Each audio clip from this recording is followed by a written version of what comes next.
Bonjour à tous, je vous propose aujourd'hui un petit tuto pour établir le tableau de variation d'une fonction à partir de sa dérivée.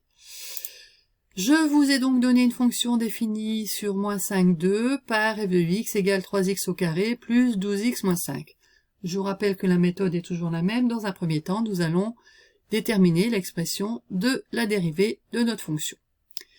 Alors, dans un premier temps, nous remarquons une fonction du type carré. Je garde le coefficient 3, je prends la dérivée de x au carré, ce qui me donne 2x. Ensuite, nous remarquons que nous avons une fonction du type ax plus b. Quand je dérive, il me reste simplement le coefficient a, ici c'est 12. Je termine le calcul, 3 fois 2x, ça nous donne 6x plus 12.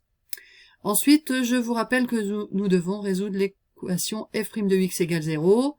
Donc 6x plus 12 égale 0, 6x égale moins 12, et ensuite x égale moins 12 divisé par 6, qui nous donne moins 2. Ensuite, pour continuer, nous devons étudier le signe de f' de x. Ici, je choisis d'étudier f' de x plus grand que 0. Je reprends mon inéquation. C'est presque comme la résolution d'une équation, sauf qu'il faut faire attention au signe de l'inéquation. Ici, j'ai divisé par un nombre positif, donc je ne change pas le sens de l'inégalité. Donc en final, je trouve x plus grand que moins 2. Ça veut dire qu'ici, notre fonction dérivée sera positive quand x sera plus grand que moins 2. Pour construire ensuite le tableau de variation, nous allons établir sur la première ligne, nous reprenons l'intervalle d'étude. Donc ici, moins 5 jusque 2. Nous prenons ensuite la valeur qui annule la dérivée. La valeur qui annule la dérivée, c'est la valeur moins 2. Donc c'est la raison pour laquelle, en dessous de moins 2, j'écris 0. Nous avons vu que notre dérivée était positive quand x était plus grand que moins 2. J'indique ici plus, par conséquent, j'indique en dessous de moins 2, moins. Ensuite, je vais compléter avec les flèches. Si ma dérivée est négative, ma fonction est décroissante. Si ma dérivée est positive, ma fonction est croissante.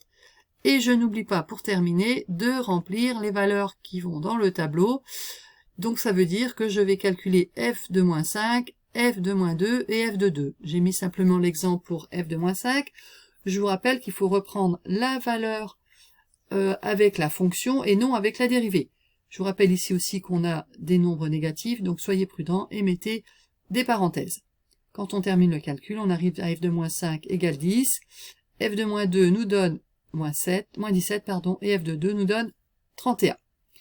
Ici, nous sommes dans le cas où la dérivée s'annule en changeant de signe pour x égale moins 2. Ça veut dire que la fonction ici admet moins 17 pour minimum.